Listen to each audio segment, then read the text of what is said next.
अस्सलाम वालेकुम जी। आज का हमारा टॉपिक है न्यूट्रॉन प्रोटॉन स्कैटरिंग। हम देखेंगे एक फंडामेंटल स्कैटरिंग में शुमार होता है इस चीज का, इस टॉपिक का, कि भाई आपके पास जो फोर्सेस थी वो आपके पास जो इंटरेक्ट करती थी, जो अराइज होती थी मिजान थ्योरी के अकॉर्डिंग, उसके मुताबिक अब हम ये पढ़ने वाले हैं स्कैटरिंग को।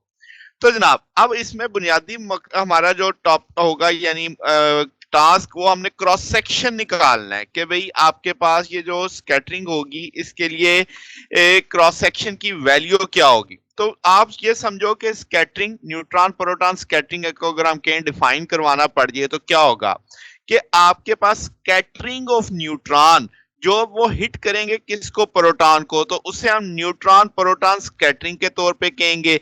ये जो स्कैटरिंग होगी ये हमें इंफॉर्मेशन देती है स्ट्रेंथ और जो रेंज है, जो फोर्सेस न्यूट्रॉन और प्रोटॉन के बीच में लगती हैं उसकी स्ट्रेंथ बताती है, उसकी रेंज बताती है। जाहिर सी बात है वो न्यूक्लियर रेंज के अंदर ही होगी, यानी 10⁻13 सेंटीमीटर के अंदर अंदर ही वो फोर्सेस लग रही होंगी। तो यानी अब हमने उस फोर्स के बारे में भी एक तरह से यानी स्टडी करना है, उस स्ट्रेंथ के बारे में, उस रेंज के बारे में जो इस इंटरेक्शन के बीच में एक्ट करेगी। ठीक होगी बात? तो शुरू करते हैं। न्यूट्रॉन प्रोटॉन स्कैटरिंग में आपके पास हम कंसीडर करेंगे कि अब न्यूट्रॉन फॉर्म बनता है जिसके इस इंटरेक्शन के नतीजे में, और जो इंटरेक्शन किसके बीच में हो रही है, न्यूट्रॉन और प्रोटॉन के बीच में, और ये लो एनर्जी न्यूट्रॉन होगा जिसकी इंटरेक्शन होगी। तो श्रोडिंगर वेव इक्वेशन को अगर हम लेके चलते हैं क्वांटम मैकेनिकली, हम इसे डील कर रहे हैं, तो आपके पास डेल्टा स्क्वायर साई बराबर आ जाएगा plus 2m/h cut E minus V psi आ जाएगा। यहाँ पे साई क्या है, वेव फंक्शन है जो ड्यूट्रॉन के साथ एसोसिएटेड है। एम यहाँ पे रिड्यूस मैस है ड्यूट्रॉन का, तो आप कैसे निकाल सकते हो, जाहिर है दो ही पार्टिकल है, 1/mn प्लस 1/mp का रेसिप्रोकल लेके सम करेंगे तो एम बराबर आ जाएगा। आपने ये माना कि भाई न्यूट्रॉन और प्रोटॉन का मैस तकरीबन तकरीबन बराबर है, तो हम उसे कैपिटल एम से मेंशन कर सकते हैं। तो ये रिड्यूस मैस 1/2 एम के बराबर आ जाएगा। ठीक हो गया? अब जब अगर ई लिखा हुआ आएगा तो वो ग्राउंड स्टेट एनर्जी होगी ड्यूट्रॉन की, जैसे आप इक्वेशन 1 में लिखा हुआ देख रहे हैं। ठीक है, और इसके साथ हम कहेंगे कि नेगेटिव होगी क्योंकि बाइंडिंग एनर्जी हमारे लिए, बॉन्डिंग एनर्जी जो है वो अननोन है। ओके, अब हम लेके चलते हैं कि जी लेट अज्यूम करते हैं कि जो न्यूट्रॉन प्रोटॉन फोर्स है वो एक सेंट्रल फोर्स है, और वो एक लाइन जो ज्वाइन कर रही है दो सेंटर्स के बीच में उसके ऊपर एक्ट कर रही है। तो इसीलिए हम इसे अट्रैक्टिव फोर्स मान लेंगे। तो इसका जो पोटेंशियल होगा वी आर वो नेगेटिव होगा, बिल्कुल वैसे ही जैसे ग्रेविटी वाला मामला होता है। तो आप उसका भी पोटेंशियल नेगेटिव मानते हो, ग्रेविटी की फोर्स भी अट्रैक्टिव होती है, तो आपको पता है कि ग्रेविटी का पोटेंशियल भी नेगेटिव होता है। तो उसी सोच पे वी आर आप नेगेटिव मान लो, और वो डिस्टेंस के साथ इनवर्सली चलेगा, यानी बढ़ता डिक्रीज होता चला जाएगा जब आर कम होगा, क्योंकि नेगेटिव साइन उस इनवर्सली प्रोपोर्शनल को डायरेक्टली प्रोपोर्शनल में तब्दील कर देता है। ठीक है, तो अब आपके पास वेव फंक्शन अगर हम के आर का लॉन्ग, उसे हम साई आर कह देंगे।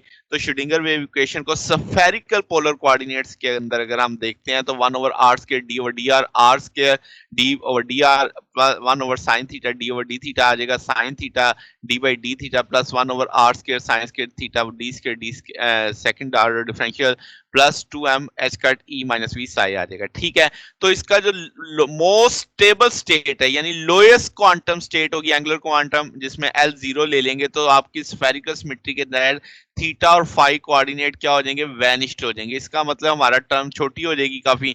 तो आपके पास जो रिमेनिंग फैक्टर आर वाला ही बचेगा, 1/r square D by D R square D by D R into psi आ जाएगा। अब आपने क्या करना है कि इसको सॉल्व कर लेना है, ये डी बाई डी आर को इसके ऊपर यानी प्रोडक्ट रूल लगा देना है। तो जब आप फर्स्ट ऑर्डर करेंगे तो आर स्क्वायर फर्स्ट आ जाएगा, सेकंड का डिफरेंशियल लेंगे D square by D are, फिर आर का डिफरेंशियल लेंगे 2r आ जाएगा डी ओवर डी आर। तो ये 1/r आपने बाहर लिख लिया, बाकी कोई तब्दीली नहीं की। फिर क्या, या इस 1/r स्क्वायर को अंदर ले लो, ये कट जाएगा, ये 2/r आ जाएगा। तो ये इक्वेशन नंबर 3 आ गई। तो ये हमारी बुनियादी इक्वेशन श्रोडिंगर वेव इक्वेशन आ गई है। अगर हम इसमें सब्स्टिट्यूशन करते हैं कि साई आर जो है आपके पास है वो u बाई आर के बराबर है, तो अब आप अगर इसका फर्स्ट टाइम डिफरेंशियल लोगे तो 1/r आ जाएगा, यानी आर प्रोडक्ट रूल इस पे लगेगा। तो D psi over D R आ जाएगा 1/r, इसको बाहर निकाल लिया, u का डिफरेंशियल ले लिया, फिर नेगेटिव r का लेंगे तो r ऊपर जाएगा -1, तो उसका माइनस नीचे उतरेगा, एक पावर बढ़ेगी 1/r स्क्वायर u r आ जाएगा, यानी प्रोडक्ट रूल लगा है। फिर अगेन सेकंड ऑर्डर डिफरेंशियल करेंगे, फिर इस पे प्रोडक्ट रूल लगेगा, इस पे भी प्रोडक्ट रूल लगेगा, 4 फैक्टर आपके पास आ जाएंगे। ऊपर ये वाला तो बिल्कुल सेम ऊपर वाले केस के लिए से आप 1/r फर्स्ट लिखा, फिर सेकंड का डिफरेंशियल, फिर सेकंड का डिफरेंशियल फर्स्ट, इसी तरीके से अगले फैक्टर को आपने सॉल्व कर लिया। अब इसको थोड़ा सा अलजेब्रिकली हमने हल कर लिया है, तो 1/r D square second order differential D square U R over D R square आ जाएगा। ये दोनों नेगेटिव नेगेटिव के थे, ये 2 टाइम हो जाएंगे, -2/r square D U R over D R plus 2/r³ U R आ जाएगा, सिंपल। अब इक्वेशन 3 में मैंने कलर हाईलाइट कर दिए थे कि मुझे इनकी वैल्यूज चाहिए, तो वो वैल्यूज अब आपको नजर आ रही हैं ग्रीन कलर में भी और रेड कलर में। ये वैल्यू उठा के हम इक्वेशन 3 में डाल सकते हैं, तो वो इक्वेशन 3 में डालेंगे तो ये आ जाएगा आपके पास, तो आपने इस जगह पे ये वैल्यूज प्लेस कर दी। इसको सिंपल ब्रैकेट ओपन कर दो, 2/r अंदर चला जाएगा, तो अब आपके पास कुछ फैक्टर आपस में कट जाएंगे। तो आप देख सकते हो मैंने कलर हाईलाइट कर दिया, मेजेंडा वाला फैक्टर मेजेंडा से कट जाएगा, ब्लू वाला ब्लू से कट जाएगा, रिमेनिंग फैक्टर ये आ गया। अब हम जानते हैं कि रिड्यूस मैथ्स 1/2m के बराबर था, तो आपके पास इस छोटे m की जगह हम क्या डाल सकते हैं, m/2, वो 2 से कट जाएगा, तो ये इक्वेशन इस रूप में आ जाएगी आपके पास। अगर हम centre of mass of system देखते हैं, तो आपके पास यानी डेल्टा स्क्वायर साई यानी u/r वाला जो कंसेप्ट था ना, तो m/h cut e minus V R into psi लिखा जा सकता है, ठीक है। तो अब आपके पास सोल्यूशन देखें, अगर हम इसके इक्वेशन, तो साई बराबर आ जाएगा e की power iota k Z plus e की power iota k r by r f theta. अब यहाँ पे ये चीजें क्या आ गई, आपके पास e की पावर योटा के जेड क्या रिप्रेजेंट करेगा, प्लेन वेवलेंथ रिप्रेजेंट करेगा, lambda minus 2 pi over k आ जाएगा आपके पास ट्रैवलिंग लॉन्ग रीजन के लिहाज से। अगर आप देखेंगे तो अगला फैक्टर है e की पावर योटा के बाई आर एफ थीटा, ये रिप्रेजेंट करेगा स्कैटरिंग वेव जो स्फेरिकल वेव होगी, ठीक है। तो अब आपके पास एक जी एक्सिस के लॉन्ग है रीजन के लिहाज से वेव, और एक स्कैटरिंग स्फेरिकल वेव है।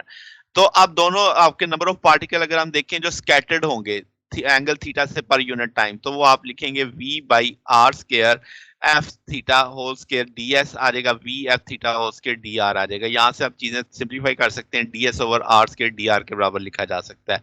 तो हम कहेंगे कि वो जो क्रॉस करेगा element area ds normal radius r से, तो dr बराबर आ जाएगा 2 pi sine theta, d theta is a solid angle. ये बेसिकली स्फेरिकली आपको कंसीव करना पड़ेगा इस चीज को, कि वो स्फेरिकल क्रॉस सेक्शन में से यानी आपने से देख रहे हैं, तो डिफरेंशियल क्रॉस सेक्शन करेंगे, इलास्टिक स्कैटरिंग करेंगे dr के साथ, तो आपके पास ये क्रॉस सेक्शन आ जाएगा, नंबर ऑफ पार्टिकल जो स्कैटर्ड हो रहे हैं dr पर सेकंड में, और नंबर ऑफ इंसिडेंट पार्टिकल जो है पर सेंटीमीटर स्क्वायर जो सेंटीमीटर एरिया में से पर सेकंड जा रहे हैं।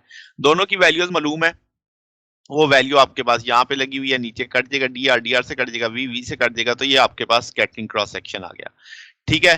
तो डिफरेंशिएट क्रॉस सेक्शन आ गया। अगर हम कहें कि भाई हमारे पास स्कैटरिंग पोटेंशियल 0 है, तो सारे आर के लिए, तो आपकी इक्वेशन 4 जो हमने पीछे बनाई है ये वाली, इसमें से ये फैक्टर खत्म हो जाएगा, तो वो टूल इस तरीके से बच जाएगा आपके पास। अब अगर आप इसका सोल्यूशन देखोगे तो वो सिर्फ e की पावर योटा के जेड आ जाएगा, क्योंकि स्कैटरिंग वाला फैक्टर खत्म कर दिया ना, तो ये वाला फैक्टर खत्म हो जाएगा, सिर्फ e की पावर योटा के जेड आ जाएगा। तो वो आपने इसको सीरीज ओपन कर दिया आपने, sign k are over k r आ जाएगा प्लस e की power iota k Z minus sign k are, यानी एक दफा प्लस भी किया माइनस भी किया, इसमें कोई फर्क नहीं पड़ेगा, असल तो यही है ना आपके पास।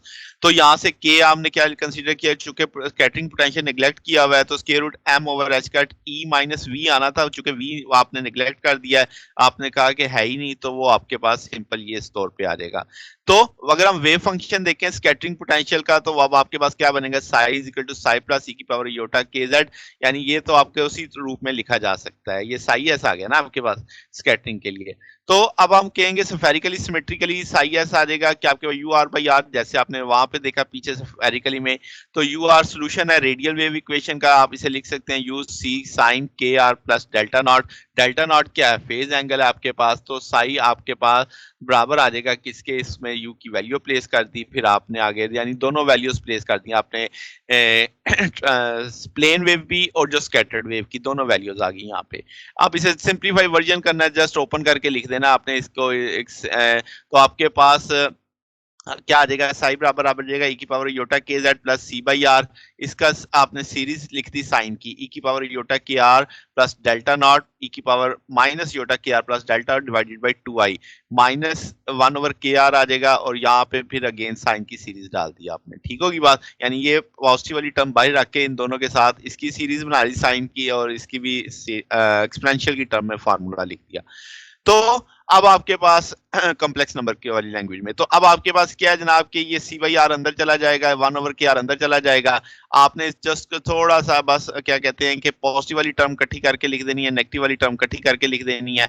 उनमें से वो कॉमन ले लेंगे, e की पावर माइनस जोटा के आर, इसमें से भी कॉमन ले लेंगे, e की पावर माइनस जोटा के आर लेंगे तो e की पावर डेल्टा बाकी बचेगा, योटा डेल्टा इधर भी e की पावर योटा डेल्टा बाकी बचेगा, वो आपने अंदर लिख दिया। तो ये जो आपके पास लास्ट टर्म आ रही है जिसमें e की पावर माइनस जोटा के भाई आर आ रहा है, ये वन, तो ये आपके पास आउटगोइंग स्फेरिकल वेव को रिप्रेजेंट कर रहा है जो कि इम्पॉसिबल है। तो हम इस फैक्टर को क्या कर देते हैं, जीरो के बराबर ले लेते हैं, यहाँ से कांस्टेंट की वैल्यू सी की वैल्यू आ जाएगी, तो वो कांस्टेंट की वैल्यू आपने प्लेस कर दी। ठीक होगी बात, सादा सादा समझिए ना आ गया।